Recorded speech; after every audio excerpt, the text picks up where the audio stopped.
Alhamdulillahirabbil alamin wassalatu wassalamu ala asyrafil anbiya'i wal mursalin wa ala alihi wa sahbihi ajma'in. Subhanaka la ilma lana illa ma 'allamtana innaka antal alimul hakim. Rabbi shrah li sadri wa yassir li amri wahlul 'uqdatam min lisani yafqahu qawli. Amma ba'd. Alhamdulillah ala ni'matil Islam, alhamdulillah ala ni'matil iman wa kafa biha min ni'mah. Allahumma barik lana fi Rajab wa Sya'ban wa ballighna Ramadan wa ballighna Ramadan wa ballighna Ramadan wa a'inna as-siyam wal qiyam wa qira'atul Qur'an wa qanni'na bil yasiri minal manam. Alhamdulillah, segala puji bagi Allah Subhanahu wa taala yang menganugerahkan kita Islam iman, yang menganugerahkan kepada kita Al-Qur'an untuk kita baca, untuk kita pelajari, untuk kita selami, untuk kita memahami makna-makna dari setiap kalimat-kalimat yang Allah Ta'ala turunkan kepada lisan mulia Nabi kita Nabi Muhammad Sallallahu Alaihi Wasallam sebagai sebuah petunjuk bagi umat, sebagai sebuah kenikmatan terbesar bagi umat, sebagai sesuatu yang harusnya kita pandang, kita syukuri sebagai bentuk baiknya Allah Ta'ala kepada manusia, baiknya Allah Ta'ala kepada hambanya, sebuah kenikmatan yang ketika kita mengkajinya, ketika kita mempelajarinya akan menjadi cahaya bagi hati kita, akan menjadi penerang bagi kehidupan kita, dan akan membuat kita menjadi hamba-hamba yang semakin kenal makna siapa Tuhannya, kemana tempat kembalinya, apa yang harus dia lakukan untuk mengisi kehidupan ini, sehingga meninggal enggak bawa penyesalan, meninggal sambil membawa setiap kebaikan, meninggalkan dunia dengan membawa seluruh perkara-perkara indah di hadapan Allah Subhanahu wa ta'ala. Allah Subhanahu wa ta'ala ketika mensifatkan dirinya dengan nama Ar-Rahman, salah satu nikmat pertama yang Allah Ta'ala ungkit, yang Allah Ta'ala beritahukan kepada kita adalah sifatnya Allah yang memberi kenikmatan dengan ta'limul Quran, dengan mengajarkan kepada manusia ini tentang perkara Al-Quran. Ar-Rahman 'allamal Quran. Ar-Rahman, Allah Ta'ala yang memiliki sifat Rahman, dialah yang mengajarkan Al-Quran kepada manusia. Makanya dikatakan ketika kita belajar Al-Quran, ketika kita mempelajari Al-Quran, ketika kita mengkaji tentang isi Al-Quran, yang ngajarin secara langsung adalah Allah Subhanahu wa ta'ala. Ar-Rahman 'allamal Quran, khalaqal insan 'allamahul bayan. Ketika Allah Ta'ala menciptakan manusia, salah satu tujuan terbesarnya adalah untuk menjelaskan tentang perkara Al-Quran itu sendiri. Maka ketika kita hidup punya kesempatan ngaji, punya kesempatan baca Al-Quran, punya kesempatan mengkaji Al-Quran, punya kesempatan besar untuk berinteraksi dengan Al-Quran, itu adalah sebuah kenikmatan yang sangat-sangat besar. Bahkan para ulama mengatakan barang siapa yang memiliki Al-Quran di dalam dirinya, barang siapa yang punya ikatan dengan Al-Quran, entah itu dia menghafal Al-Quran atau istiqomah membaca Al-Quran atau mempelajarinya, belajar sesuatu yang sifatnya itu ngambil dari sifatnya Al-Quran. Setelah itu dia melihat orang lain memiliki kenikmatan, lalu menganggap nikmat orang ini lebih besar ketimbang nikmat yang ada pada dirinya. Para ulama mengatakan fa'innahu qad haqqara ma 'azzamallah. Itu berarti dia telah mengagungkan sesuatu yang dianggap rendah sama Allah Ta'ala. Dia menghinakan dirinya sendiri, enggak ngerti kalau nikmat yang ada pada dirinya ini jauh lebih besar ketimbang apa yang dimiliki oleh hamba tersebut. Jenengan duduk sempat ngaji, jenengan duduk 1 jam 2 jam di tempat ini, keluar dari rumah, keluar dari majelis, kelihatan rumah di pinggir jalan misalkan, omahe wong iki kok apik men. Aku kapan punya rumah kayak gini? Lupa barusan dapat nikmat besar yang lebih besar daripada rumah. Delok wong ada ngelihat temennya atau ngelihat orang lain dipapak bojone misalkan di luar sana. Pas jenengan pas ketok, loh bojone ganteng gitu. Bojoku kok ngono. Lupa kalau yang barusan dia lakukan ini adalah sebuah kenikmatan yang lebih besar timbangane duwe bojo ganteng, lebih besar daripada punya rumah besar, lebih besar daripada kenikmatan-kenikmatan yang lainnya. Nikmat yang sekarang ini jenengan sedang ada di dalamnya itu adalah kenikmatan terbesar yang Allah Ta'ala berikan hanya kepada hamba-hamba yang baik. Innallaha a'tad dunya kulla wahid. Allah Ta'ala kalau tentang perkara dunia, Allah Ta'ala memberikannya kepada siapapun, yang baik, yang enggak baik, yang ngerti, yang enggak ngerti, yang beriman, yang enggak beriman, Allah Ta'ala kasih semuanya, Bu. Dikasih semuanya sama Allah Ta'ala. Wala yu'til ilm, tapi tak kalau ilmunya Al-Quran, kalau ilmunya Allah Ta'ala itu hanya Allah Ta'ala berikan kepada hamba-hamba yang Allah Ta'ala cintai, minal abror, dari golongan orang-orang baik. Makanya husnudon saya, jenengan duduk di sini mesti wong apik. Husnudon saya, jenengan dikasih kesempatan berada di tempat ini, enggak mungkin enggak kecuali Allah Ta'ala menginginkan kebaikan yang banyak untuk jenengan semuanya. Ini nikmat yang besar sekali, min ajallin ni'am, termasuk nikmat-nikmat terbesar. Kalau enggak diungkit di awal sama Allah Ta'ala. Ar-Rahman 'allamal Qur'an, Allah Ta'ala yang memberi nikmat besar.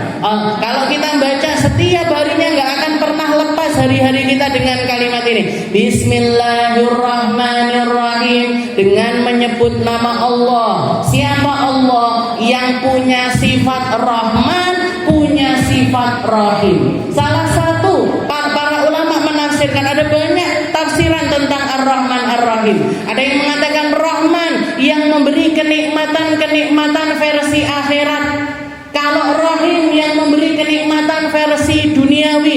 Jadi kalau misalkan jenengan dikasih harta sama Allah Ta'ala, itu sifatnya Allah Ta'ala yang ngasih, itu Rahim. Tapi ketika jenengan ngaji, belajar Al-Quran, belajar hadis, belajar tafsir, belajar sirah, belajar nahwu, belajar sorof dan lain sebagainya, itu yang ngasih kenikmatan sifatnya Allah Ta'ala yang Rahman, yang nggak boleh disetarakan sama manusia. Nggak boleh kita ngasih nama anak kita itu Rahman tok, nggak oleh, Bu. Kalau Abdurrahman silahkan. Kenapa? Karena manusia ini kalau dia menyematkan di dalam dirinya rahmat, dia ini bukan pemberi nikmat besar. Manusia kalau memberikan kenikmatan kepada manusia atau memberikan sesuatu, berbuat baik kepada orang lain, paling pole rahim. Dia itu ngasih sesuatu yang kecil-kecil, ngasih sesuatu yang bisa, istilahnya Allah Ta'ala bisa menggabungkan hamba dengan sifat Allah Ta'ala yang rahim ini bisa. Tapi kalau Rahman nggak bisa, Bu. Makanya dikatakan Allah Ta'ala ketika menyebut namanya Ar-Rahman 'allamal Qur'an. Kalian belajar Al-Quran, itu sifatnya Allah Ta'ala yang ngasih, kalian itu dikasih nikmat besar. Ada yang menafsirkan juga Rahman Rahim, maksudnya apa? Rahman itu adalah paksang pemberi kenikmatan dengan kenikmatan-kenikmatan yang besar. Kita dikasih mata sama Allah Ta'ala, ini adalah Allah Ta'ala sang Maha Rahman.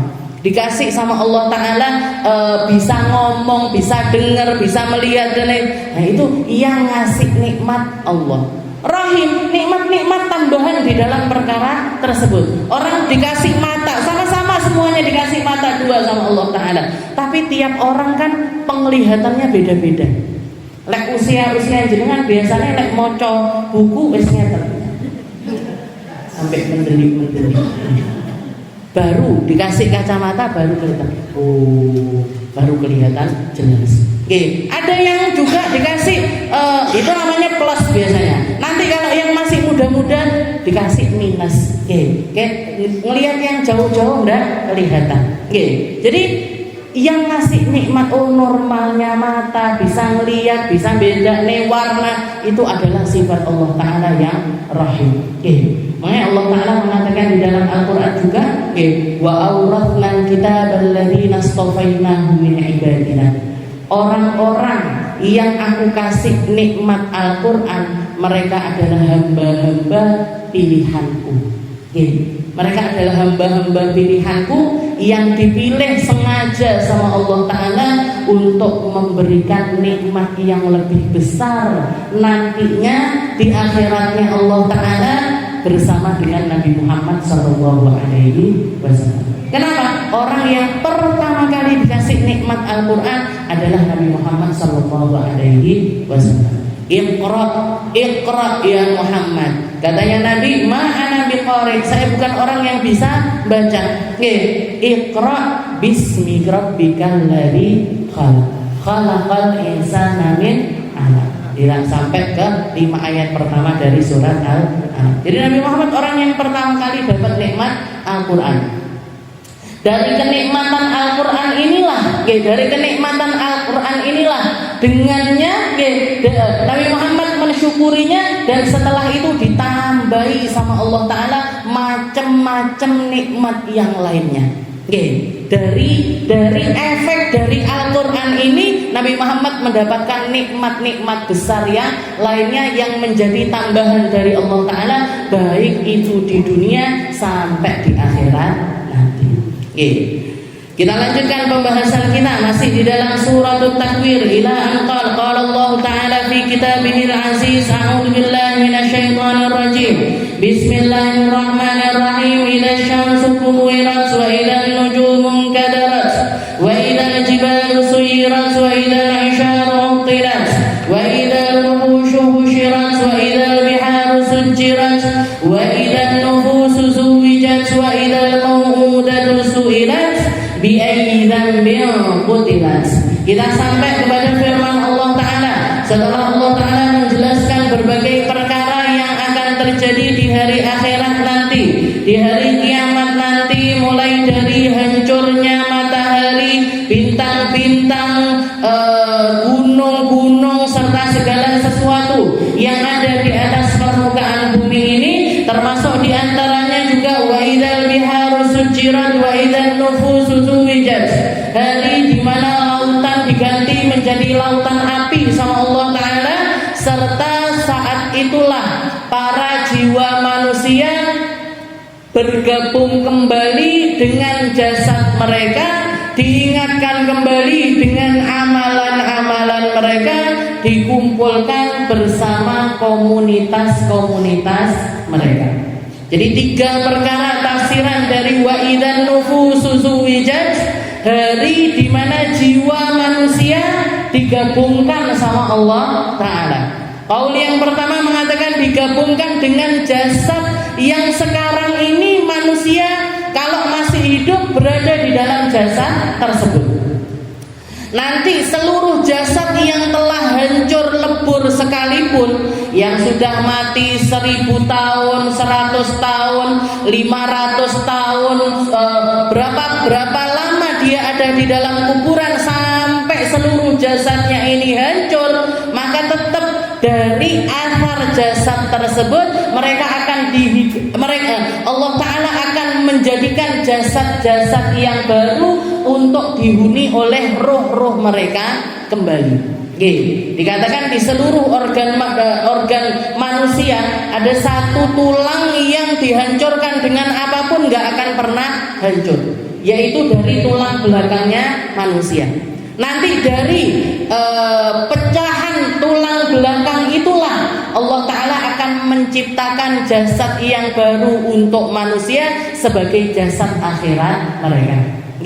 Wa idzan nufusu zuwijat. Ke hari ketika ruh manusia dikembalikan ke jasad-jasad mereka kembali. Setelah itu apa? Amal mereka pun didatangkan. Amal kebaikannya didatangkan, amal keburukannya didatangkan. Untuk apa? Untuk nanti ditimbang, untuk nanti dipertanggungjawabkan, untuk nanti ditanyain sama Allah Ta'ala. Umur kita dipakai buat apa? Harta kita cari di mana? Kita habiskan untuk apa? Dan lain sebagainya. Nanti semuanya akan dipertanggungjawabkan di hadapan Allah. Setelah itu kumpulannya manusia, mereka akan dikumpulkan dengan kelompok mereka masing-masing. Ketika antri mau ditanya, ketika mereka mau antri mau ngapain aja, ini ada kelompok-kelompoknya. Makanya ketika para sahabat sempat kesel, sempat pegel, ketika ada satu orang minal badui, satu orang dari dusun yang tahu-tahu ketika Nabi Muhammad lagi ceramah, tahu-tahu ngangkat tangan sambil nanya sama Nabi, "Ya Rasul, mata sa'ah." "Ya Rasul, saya baca banyak ayat Al-Quran yang menerangkan tentang hari kiamat. Surat An-Naba tentang kiamat, An-Nazi'at tentang kiamat, At-Takwir tentang kiamat, Al-Infitar tentang kiamat, Az-Zalzalah tentang ini cerita tentang kiamat ini banyak sekali ya Rasul. Famatas sa'ah, ini sebenarnya kiamatnya ini kapan ya Rasul?" Jadi laki-laki tersebut nanya dengan kalimat yang semacam itu, nggak dijawab sama Nabi Muhammad SAW. Karena beliau lagi khutbah, nggak dijawab sama Nabi. Selesai khutbah, ketika beliau mau melaksanakan sholat, ngimami sholat Jumat, Rasulullah sempat noleh setelah itu nanya, "Manis sa'il?" Siapa tadi yang nanya saya tengah-tengah khutbah? Dia mengatakan, "Ana ya Rasul, saya ya Rasul yang nanya." Katanya Nabi Muhammad, "Ma'adattalaha." Katanya Nabi, gak penting kapan kiamatnya, tapi yang terpenting apa yang kamu persiapkan untuk menghadapi kiamat itu sendiri. Kiamatnya mesti teko, kiamatnya pasti terjadi. Kehancuran dunia ini sesuatu yang pasti akan berlaku di alam semesta ini, tapi gak penting kapan terjadinya, itu gak penting. Kenapa? Karena masing-masing dari kita gak ikut andil di dalam perkara kiamat itu. Gak ada satu manusia pun yang dapat tugas penghancuran alam semesta ini, gak ada. Misalkan Allah Ta'ala bilang Majelis Az-Zahra, karena sudah katam ngaji tafsir beberapa surat, kalian nanti hari kiamat dapat tugas napa Gusti? Menghancurkan bagian timurnya Tulungagung misalkan, nggawa petil, nggawa geraji, bawa ini bawa itu. Gak ada Bu. Manusia awal, manusia akhir, para nabi, para rasul gak ikut andil di dalam penghancuran kiamat. Murni Allah Ta'ala semuanya yang menghancurkan. Allah Ta'ala semuanya yang menghancurkan. Kalaupun Allah Ta'ala nyuruh ada tugas, itu malaikat yang niup sangkakala, itu pun tugasnya apa? Niup sekali, hancur semuanya, mati semuanya. Niup 2 kali, balik seluruh ruh ke dalam jasad mereka masing-masing. Selain itu, sing repot malaikat Israel bubuti sitok-sitok sing bagian yang masih hidup ini tadi. Jadi kalian ini nggak penting kapan kiamatnya, ini nggak penting. Ma'adattalah, yang terpenting apa yang kamu persiapkan untuk mempersiapkan hari kiamat itu sendiri. Katanya laki-laki tersebut sambil polosnya dia mengatakan, "Ya Rasul, ma'adattu syai'an." Ya Rasul, saya nggak siap apa-apa. Sholatku titik, posoku titik, ngajiku titik. Niki kan kita banget. Sedekah titik, omong apike nggih titik. Napa malih? Pokoknya serba minimalis amalannya. Ma'adattu syai'an. Padahal para sahabat itu, sahabatnya Nabi, kalau ngomongin amalan mereka itu sedikit, niku versi kita banyak, Bu.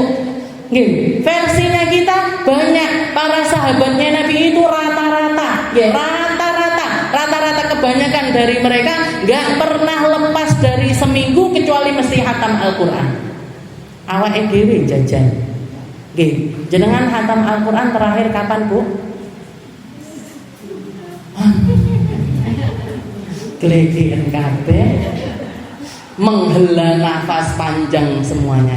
Kapan ya terakhir khataman? Nggih. Sebulan yang lalu kah? 2 bulan yang lalu kah? Apa Qur'ane panggah dilempit apik nang lemari ndak tahu dibuka? Jadi ini rata-rata para sahabatnya Nabi itu kalau mereka itu interaksinya dengan Al-Quran itu minimal seminggu itu hatam sekali. Seminggu itu hatam sekali. Kalau yang lebih umum lagi dari mereka atau istilahnya yang ibadahnya di bawah mereka nggak lepas dari sebulan kecuali pasti hatam Al-Quran. Berarti apa? Sehari mesti ngaji 1 juz itu mesti, nggak pernah lepas dari 1 juznya Al-Quran. Ini baru ngomongin Al-Qur'annya, belum ngomongin sedekahnya. Saya kalau dengerin sedekahnya para sahabat, kalau dengerin apa yang dilakukan para sahabatnya Nabi untuk mendukung Nabi Muhammad SAW, merinding, Bu. Bulu kuduk saya itu merinding. Kok ada iman macam apa yang ada pada diri mereka, yang nyangkut di dalam hati mereka, yang mancep di dalam hati mereka sampai kuat ngelakoni perkara yang semacam itu. Mereka sudah nggak pakai nominal, pakainya persenan. Ya Rasul, saya sedekah seluruh harta saya. Saya sedekah setengah harta saya. Saya sedekah 1/3 harta saya. Saya sedekah 2/3 harta saya. Kalau orang zaman sekarang, dijalui 100.000, nanti ketemu bulan besoknya 100.000 lagi, besoknya lagi 100.000 lagi, yang keempat sudah ngomel, kok panggang jaluk air. Ini sampai kapan ini mintanya? Ini sampai kapan? Padahal perjuangan di jalannya Nabi Muhammad SAW, orang-orang berdakwah nggak pernah selesai, orang yang berjuang nggak pernah selesai, dan mereka butuh suntikan dana untuk merealisasikan apa yang menjadi pendukung fasilitas dakwah mereka. Sing dijalui atau istilahnya yang dukung dakwah masjid, orang yang ada di sekitar masjid yang harusnya mendukung masjid tersebut. Musola, orang sekitar musola itu yang harusnya mendukung musola tersebut. Kalau musola masjid disuruh berdiri sendiri, kok suruh ngeladeni jamaah, iya, ngasih makan jamaah, iya, ngasih buko, iya, ngasih fasilitas, iya, lampu kudu murab, AC kudu murab, karpet harus bagus bersih dan lain sebagainya, tapi nggak didukung sama sekitarnya, bisa, Bu? Nggak bisa. Nggak bisa. Ini yang dimintai sekali, 2 kali, 3 kali, 4 kali wis ngomel. Bubar, Bu, dakwahi. Nabi Muhammad SAW ketika beliau pernah mau berangkat perang, kebutuhan dana yang masuk ini sudah banyak, yang nyumbang ini banyak. Sayyidina Utsman datang, ya Rasul, saya bawa 1000 ekor onta sekaligus sama pelananya, sekaligus sama perbekalannya. Tapi karena yang dibutuhkan sama Nabi Muhammad lebih besar lagi, Rasulullah ngajak Sayyidina Bilal, wahai Bilal, ayo kita pergi. Kemana ya Rasul? Kita kumpulin emak-emak, kita kumpulin ibu-ibu. Biasanya Rasulullah kalau nggak butuh ketemu sama perempuan nggak ketemu, Bu. Kalau nggak urgent, beliau nggak akan melakukan hal yang semacam itu. Cukup dihandle sama bapak-bapak. Tapi karena saking besarnya kebutuhan Nabi, beliau datangin ibu-ibu. Setelah itu bleber sorbane. Sayyidina Bilal yang bentangkan sorbannya. Setelah itu Rasulullah mengatakan, ayyuhan nisa tasaddaqna.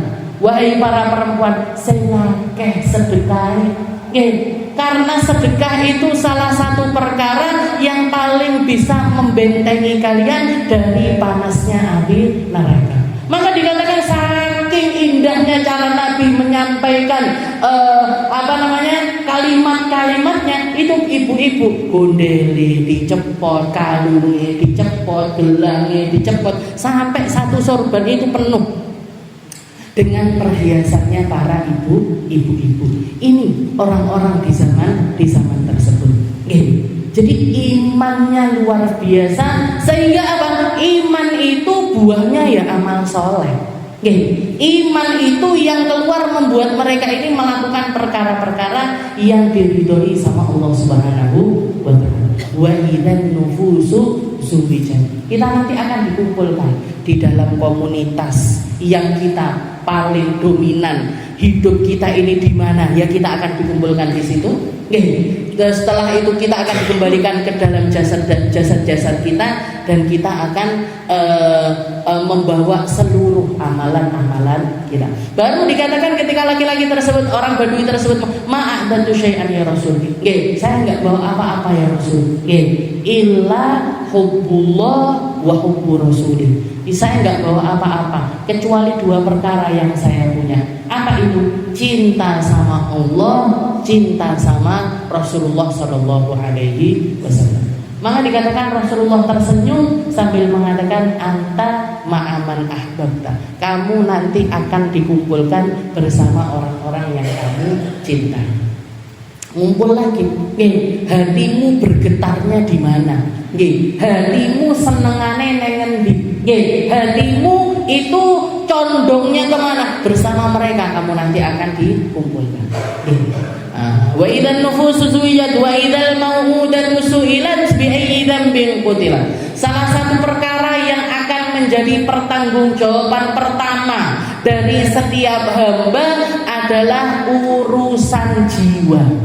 Urusan manusia dengan manusia, urusan penghilangan nyawa. Ini adalah hal pertama antara manusia dengan manusia yang akan dimintai pertanggungjawaban sama Allah Ta'ala.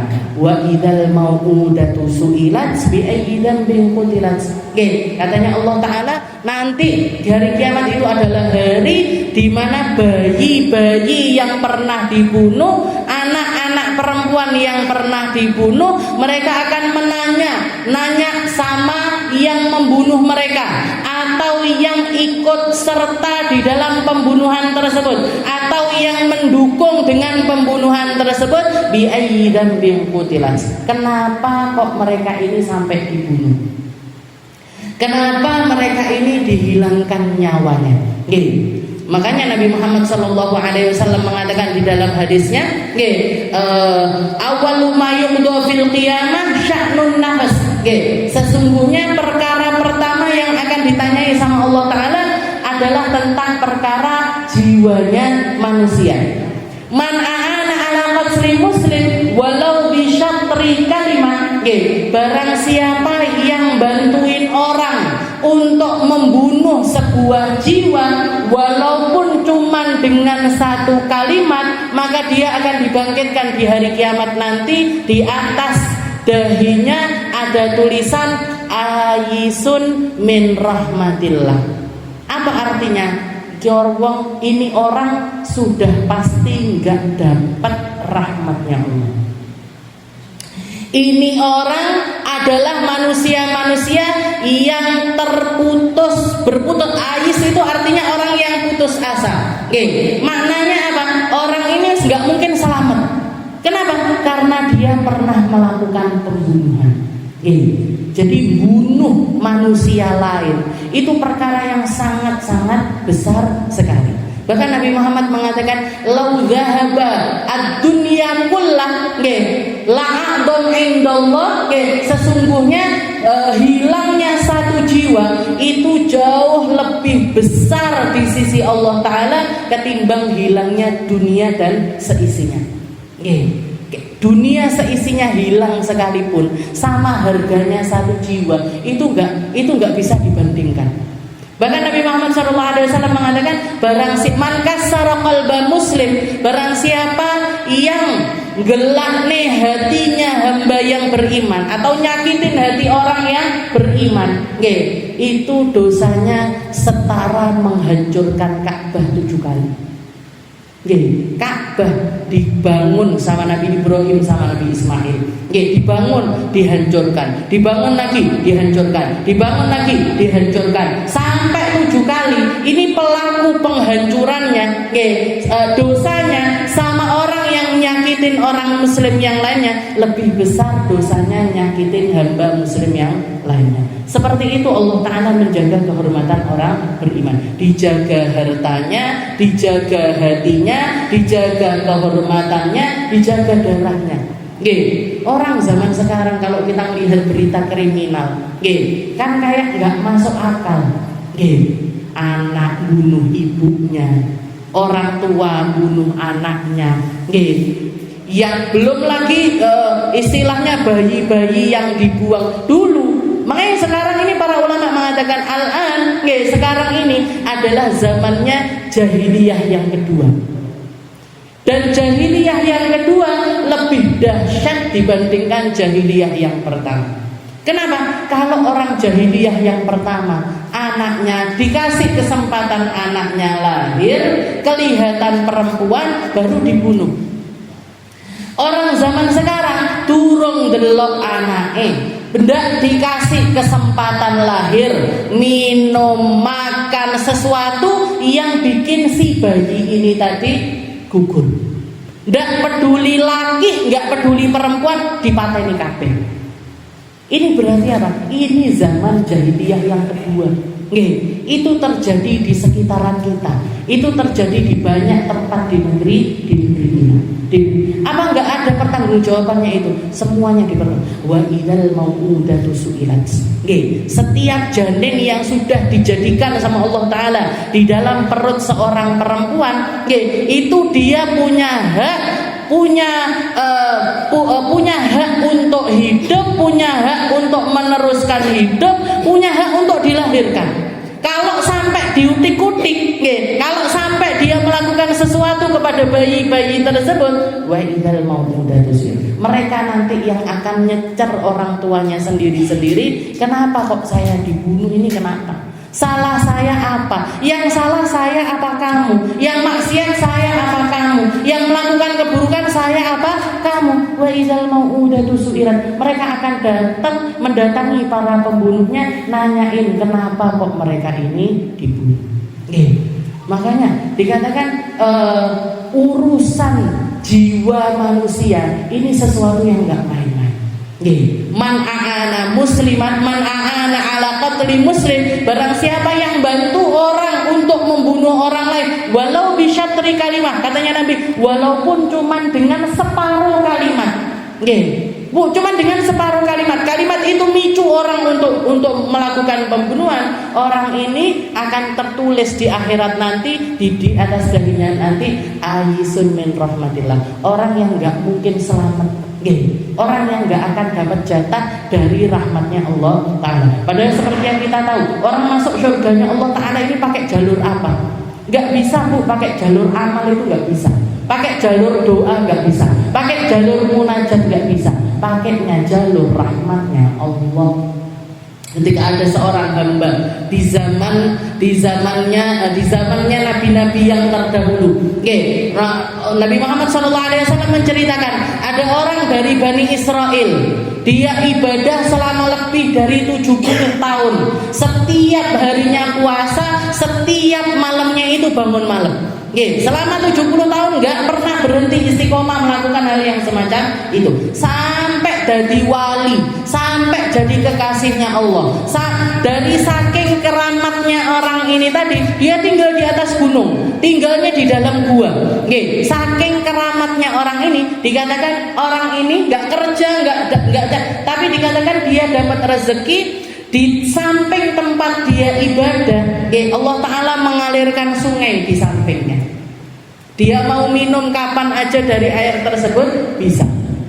Setelah itu di samping sungai tersebut ada satu pohon, ada satu pohon apel yang cuman berbuah sehari satu, sehingga bisa dipakai dia untuk berbuka puasa. Kalau misalkan dia akan kedatangan tamu, nanti apelnya itu tumbuh 2, yang matang 2. Makanya dikatakan ketika ada satu hamba, utusannya Nabi yang disuruh untuk istilahnya orang wali itu kan biasanya memang didatengin. Ada orang mau datang, ketika orangnya baru di depan pintu, Si wali ini tadi sudah assalamualaikum, waalaikumsalam. Setelah itu sudah disediakan apel 2 itu jadi jamuannya. Oke, katanya laki-laki tersebut, dari mana kamu tahu kalau aku mau datang? Oke, aku tahu dari berbuahnya apel ini. Oke, karena jatah harianku cuma 1. Kok matang loro, berarti ada orang yang dapat rezeki juga di tempat ini. Oke, keramat sampai seperti itu, Bu. Oke, dikatakan di hari kiamat ditanya sama Allah Taala, ya abdi, wahai hambaku, oke, atau bima tadkhulul jannah, kamu itu masuk surga pakai apa? Katanya laki-laki tersebut, bi amali ya Rabb, dengan amalku ya Rabb. Sudah pasti dengan amalku ya Allah aku masuk ke dalam surga. Kenapa kok seperti itu? Saya 70 tahun gak pernah berhenti sholat malam. Saya 70 tahun gak pernah lepas dari puasa. Maka Allah Ta'ala mengatakan kepada para malaikat, wahai malaikat, timbang zinu, timbang antara nikmat 1 mata yang aku kasih sama ibadahnya dia 70 tahun. Nikmat mata ini ditimbang, 70 tahun ibadahnya ditimbang, ditimbangan yang satunya jomplang langsung. Mana yang lebih berat? Lebih berat nikmatnya mata. Ini baru mata 1. Durung loro, durung mulut, belum hidung, belum tangan, belum kaki dan lain sebagainya. Belum lagi kenikmatan yang nyata yang Allah Ta'ala berikan sampai semacam itu. Dikasih air mengalir di sampingnya, dikasih rezeki lewat pohon apel yang berbuah sehari satu. Itu kenikmatan. Maka dikatakan, wahai hambaku, kalau kamu masuk surga lewat jalur amalmu, gak kira ada yang bisa masuk surga. Tapi kamu masuk surga pakai rahmatnya Allah. Makanya jangan pernah main-main sama jiwanya manusia ini, jangan pernah main-main. Jangan pernah merendahkan orang, jangan pernah ngomong kasar sama orang, jangan pernah menghardik mereka, mencaci mereka, siapapun itu, bahkan anak-anaknya jenengan sendiri. Orang-orang yang paling dekat sama kita ini kan biasanya yang paling sering kena semprot. Gitu. Bujune, anak-anak nih. Mereka ini bukan punyanya kita. Mereka ini hambanya Allah, harus dijaga. Harga dirinya harus terjaga, jiwanya terutama juga harus dijaga. Wa idzal mau'udatu su'ilat bi ayyi dhanbin qutilat. Jadi zaman itu, di zaman jahiliyah tersebut itu kebiasaannya anak perempuan itu dibunuh. Makanya Allah Ta'ala mengatakan juga di dalam Al-Quran, wa idza busyira ahaduhum bil untha dhalla wajhuhu muswaddan wa huwa kadhib yatawara minal qaum. Orang-orang zaman jahiliyah itu, mereka kalau sudah dikasih kabar istrinya melahirkan kok anaknya ini perempuan, mukanya langsung berubah. Dhalla wajhuhu muswaddan, mukanya langsung berubah gelap, wa huwa kadhib, dan dia marah. Ini padahal busyira. Allah Ta'ala membuka kalimatnya dengan busyira. Dikasih kabar gembira dapat anak perempuan, malah justru marah. Dia ini marah sama siapa sebenarnya? Marahnya kambing sopo, gak punya andil apapun di dalam pembentukan anak itu. Allah yang menghidupkan, Allah yang ngasih nyawa, Allah yang bentuk rupanya, Allah yang nyusun seluruh organnya. Andilnya orang tua ini apa? Cuman jadi perantara tentang pembentukan mereka, tapi yang bentuk pure semuanya Allah Ta'ala. Gitu. Buktinya apa? Buktinya jenengan anak lahir kaget. Oh tiba ndak tek koyo aku. Oh tiba irunge koyo bapake, pipine koyo aku. Padahal milikku, irunge sing koyo aku, pipine sing koyo bapake. Tiba nggak punya andil apapun ini. Orang tua ini nggak punya andil apapun. Yang bentuk jantungnya biar sempurna Allah, yang nata ususnya di sini, lambungnya di sini, hatinya di sini, jajal diwalik sama Allah Ta'ala. Jajal diwalik sama Allah Ta'ala. Jantungnya di bawah, ususnya di atas. Terus nggak karu-karuan Bu, sudah. Nggak usah kayak gitu. Dikasih jantung bener, dibolongi sak dom. Itu repotnya sudah luar biasa. dibikin sama Allah Ta'ala sempurna semacam. Lah kok keluar, lahir, sehat, bengok, bisa teriak, bisa nangis, malah kamu bunuh mereka hidup-hidup. Alasannya mereka yatawara minal qaum, mereka seringkali selintutan dari orang-orang yang lainnya ketika mereka punya anak perempuan. Ketika mereka punya anak perempuan, min su'ima busyirabih, karena menganggap buruk berita gembira tersebut. Ayumsikuhu am yadussuhu fitur. Setelah itu pikirannya selanjutnya ketika punya anak perempuan, pikirannya cuma dua. Ayumsikuhu, apa aku biarkan anak ini hidup tapi aku harus nanggung malu seumur hidupnya dia, am yadussuhu fitur, atau aku hancurkan dia sekarang juga, aku injak dia di tanah sekarang juga. Alhamdulillah ini mindsetnya orang-orang jahiliyah terdahulu. Makanya di antara anak-anak perempuan ada yang dibiarkan hidup, rata-rata dibiarkan hidup sampai umur 6 tahun. Nanti mereka tugasnya bagian yar'al-ghanam, bagian gembalakan kambing-kambing. Itu pun nanti ada satu hari di mana para bapak ini nyuruh istrinya zayyinuha, hiasi dia, pakaikan baju yang paling bagus, percantik dia, mandiin dia, bersihin dia dan lain sebagainya. Umur 6 tahun, anak perempuan umur 6 tahun. Setelah itu nanti dikirimkan di keluarganya si bapak ini tadi. Keluarga bapak ini ngapain? Disambut si anak itu? Enggak disambut, Bu. Disambut, dibawa ke belakang rumahnya, disuruh ngeliat ke dalam sumur. Setelah itu dijongkrok masuk ke dalam sumur. Setelah itu diapain? Ditimbun pakai tanah. Ditimbun pakai tanah sampai anak tersebut mati. Anak umur 6 tahun, jangan bayangkan. Seperti itu keadaannya perempuan-perempuan di zaman tersebut. Makanya kita bersyukur dari jadi umatnya Nabi Muhammad SAW. Nabi Muhammad ngajarin perempuan untuk bisa setara di dalam keilmuan, di dalam pemikiran, di dalam Rasulullah istri-istrinya, disuruh Sayyidah Hafsah ketika nikah sama Nabi nggak bisa baca tulis, dipanggilkan guru privat sama Nabi untuk bisa belajar baca tulis. Belajar wahai Hafsah, perempuan itu punya hak untuk belajar, punya hak untuk didengar, punya hak untuk melakukan segala sesuatu. Sayyidah Aisyah sampai menjadi seorang perempuan yang bahkan masuk ke dunia politik. Ini kalau bukan Nabi Muhammad yang bukakan pintu, disuruh para laki-laki itu bahkan disuruh ngambil ilmu dari seorang perempuan. Katanya Nabi, khudhu nisfadinakum min hadhil humairah. Wahai para laki-laki, wahai para bapak-bapak, kalau kamu mau ngerti urusan fikih, mau ngerti urusan ilmu, mau ngerti tentang perkara-perkaranya Allah Ta'ala, khudhu nisfadinakum, ambil separuh agamamu dari perempuan yang pipinya merah itu. Siapa? Sayyidah Aisyah. Berapa umurnya Sayyidah Aisyah waktu Rasulullah ngomong seperti itu berapa? Belum sampai 20 tahun, Bu. Dimuliakan dengan kemuliaannya ilmu, dimuliakan dengan kemuliaannya ibadah, dimuliakan dengan kemuliaannya memahami ayat-ayat Allah Subhanahu wa Ta'ala. Sayyidah Asma bintu Umais ketika pulang dari hijrah dari Habasyah nanya sama perempuan-perempuan Madinah, ini ayat yang khusus perempuan yang turun ini apa? Katanya perempuan-perempuan tersebut nggak ada. Ruginya kalian bareng jejer sama Rasulullah sekian lama. Rasulullah di hadapan kalian setiap waktu bisa nanya, kok nggak ada ayat khusus untuk perempuan? Diparani Nabi Muhammad SAW. Setelah itu mengatakan, ya Rasul, kesian kita para perempuan.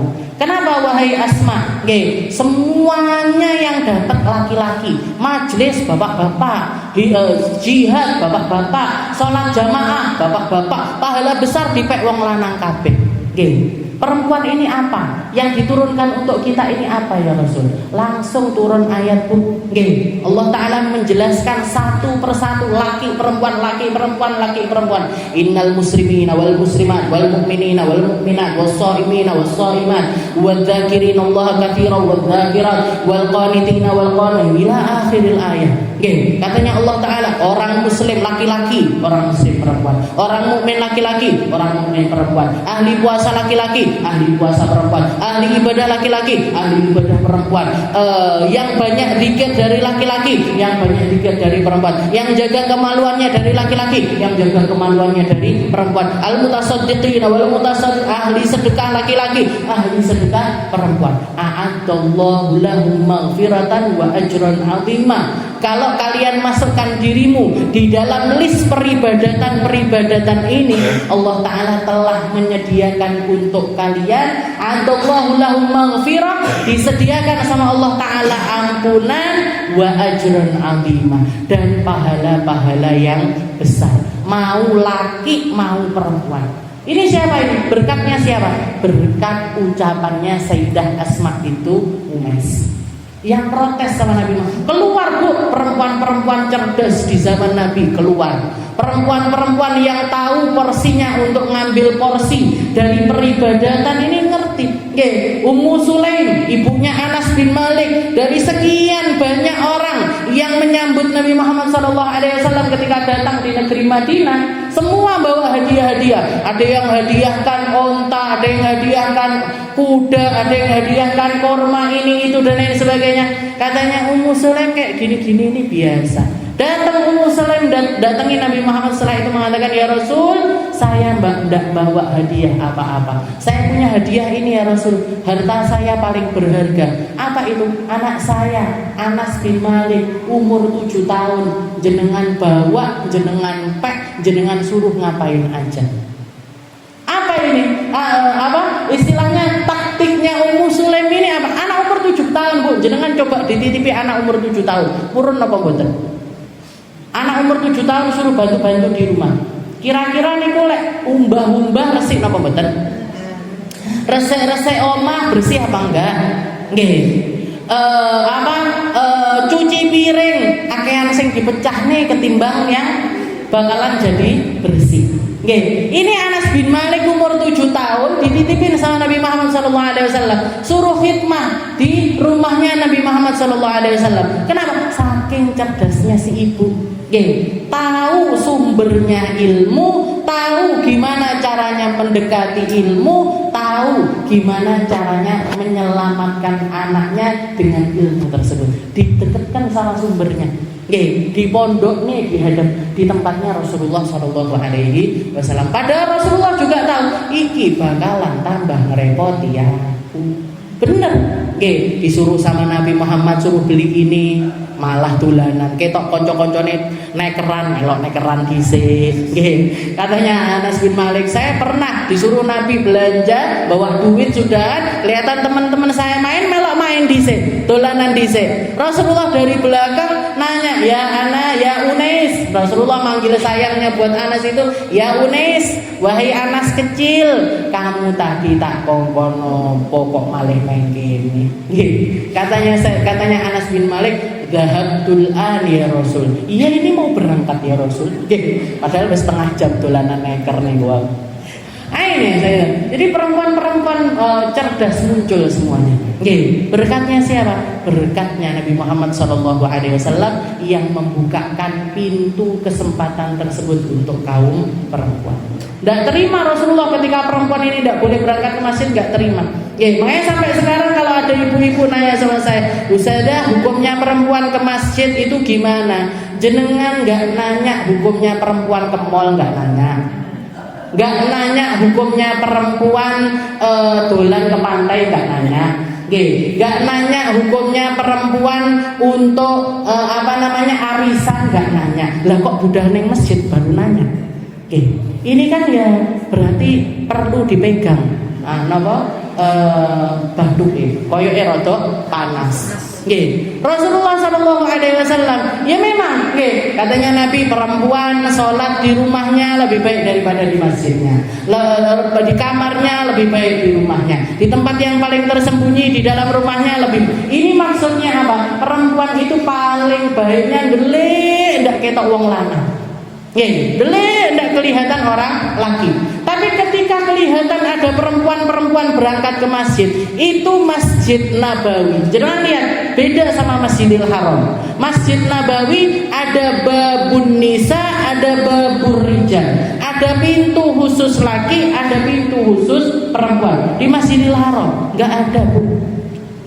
Siapa itu yang bikin pintu perempuan itu siapa? Nabi Muhammad Shallallahu Alaihi Wasallam. Katanya Nabi ketika bapak-bapak mulai protes, ibu-ibu melok-melok nimbrung naik masjid, melok pengajian di masjid, ikut sholat jamaah di masjid dan lain sebagainya. Katanya Nabi, la tamna'u ima Allah masajidullah.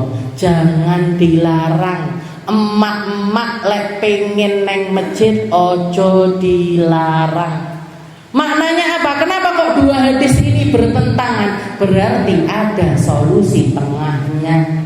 Yang paling baik sholat di rumah siapa? Yang masih banyak fitnah terjadi di dalam dirinya.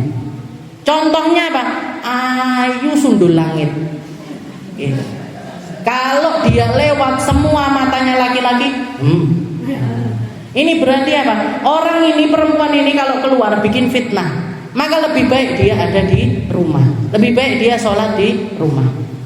Atau misalkan biasa-biasa aja mukanya, tapi dandanannya ndak karuan.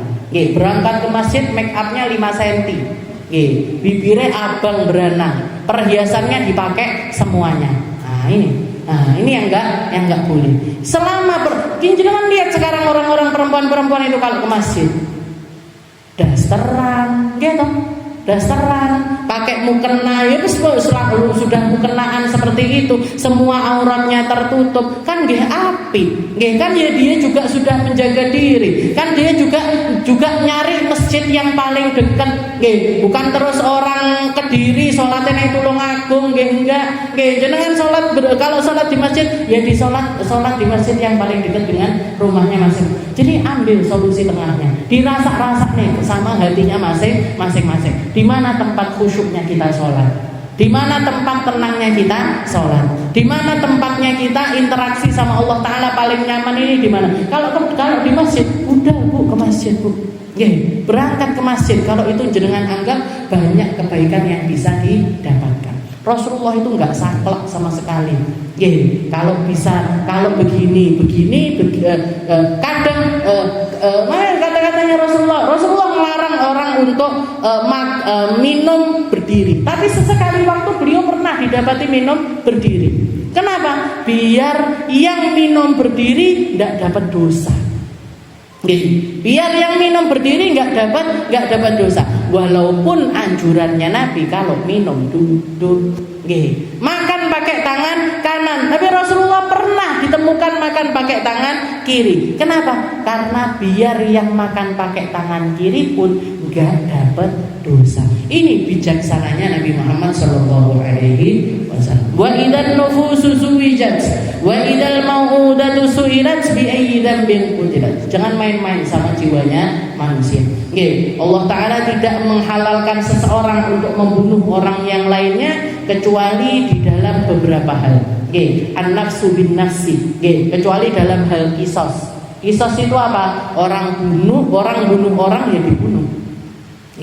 Orang melakukan pembunuhan maka hukumannya utamanya adalah juga dibunuh. Ini kalau diterapkan, hukuman yang semacam ini diterapkan, kelihatannya memang sadis. Tapi langsung akan memangkas angka kriminal itu secara drastis. Rasulullah itu dakwah cuman selama 23 tahun. Tapi yang dulunya negeri Mekah itu penuh dengan peminum khamar, langsung nggak ada lagi orang minum khamar. Langsung nggak ada lagi orang minum minuman keras. Yang dulunya penuh dengan kegiatan pelacuran, langsung nggak ada lagi yang namanya pelacuran. Yang dulunya judi menjadi sesuatu yang biasa, hilang secara keseluruhan perjudian tersebut. Jadi cuma 23 tahun dakwahnya Nabi, tapi malik dunyone. Dari yang dulunya tempat maksiat jadi tempat yang dulu zaman jahiliyah orang bunuh orang sesuatu yang biasa, sesuatu yang dianggap remeh. Dan sekarang ini sudah menjadi sesuatu yang semacam itu. Saya itu bahkan sampai pernah dengar masuk ke telinga saya itu ada orang-orang yang mengatakan ini bis-bis besar itu, bis-bis besar itu. Sekarang itu kalau misalkan mereka itu nggak sengaja nabrak orang, niku malah justru dilanjutkan, dipateni pisan orangnya. Kenapa kok seperti itu? Karena kalau misalkan dia masih hidup, urusannya justru panjang, ngobati, biaya, menanggung biaya rumah sakitnya, ini itu dan ini sebagainya, dipateni pisan. Sampai saya, Allah, sebegitu remehnya harga jiwa seorang manusia. Gak dianggap sesuatu yang berharga, gak dianggap sesuatu yang perlu untuk dihormati, gak dianggap sesuatu. Padahal Allah Ta'ala sangat-sangat memuliakan manusia. Jadi hukum kisos, kehalalan orang membunuh itu di dalam kisos. Ataupun juga orang yang berzina dan lain sebagainya. Jadi hukuman semacam itu kelihatannya sadis, tapi sebenarnya kalau dipraktekkan itu, ini koruptor ini. Jangan kalau pengen Indonesia ini bebas dari koruptor, bikin peraturan, bikin undang-undang. Apa undang-undangnya? Orang yang korupsi, di atas misalkan di atas 50 juta, di atas 50 juta langsung dipotong tangannya. Dipotong tangannya aja, nggak usah dibunuh. Jangan lihat itu. Itu nanti istri-istrinya pejabat itu bakalan bilang sama, wes Pak, nggak usah aneh-aneh, nggak usah korupsi, nggak usah nyolong. Kenapa? Timbangannya hilang tanganmu. Daripada hilang tanganmu, daripada kamu kehilangan salah satu anggota tubuhmu, hilang itu nanti. Tapi kalau misalkan cuma hukuman penjara setahun, 2 tahun, 5 tahun, jenengan delok metu korupsi dilihat aja keluar nyolong lagi. Karena pencurian itu kayak penyakit. Pencurian itu kayak penyakit. Bahkan para ulama mengatakan kenapa kok hukumannya itu dipotong tangan? Karena pencurian itu penyakit yang gak akan sembuh kecuali dengan tangannya dipotong. Yang gak akan sembuh kecuali dengan tangannya itu dipotong. Wa idzan nufusu zuwijat wa idzal mau'udatu su'ilat bi ayyi dhanbin qutilat wa idzas suhufu nusyirat. Hari di mana kitab amal setiap hamba akan dikembalikan kepada pemiliknya masing-masing. Semua orang ketika buka bukunya mengatakan malihadal kitab la yughadiru as-saghiratan wala kabiratan illa ahsaha. Ini buku apa iki? Gak ada satupun kejadian kecil maupun besar yang terjadi di dalam hidup saya kecuali tertulis di dalam buku tersebut. Bukunya kita masing-masing, yang nulis kita masing-masing, yang pengen masukkan apapun di dalam buku itu juga kita masing-masing. Tapi begitu buka buku nih, kabeh kaget. Tiba-tiba aku biyen tahu ngene, tahu ngomong ngene, pernah melakukan hal yang semacam ini. Makanya kita semuanya sedang menuliskan sejarah kita masing-masing. Kita sedang menuliskan buku kita masing-masing. Apa yang keluar dari lisan kita, apa yang kita pandang, apa yang kita lakukan, semuanya itu terserah kita. Mau kita menulis buku itu jadi penulisan yang baik, terserah kita. Mau ngisinya dengan keburukan juga terserah kita. Tapi yang pasti nanti semuanya akan dipertanggungjawabkan di hadapan Allah Subhanahu wa Ta'ala.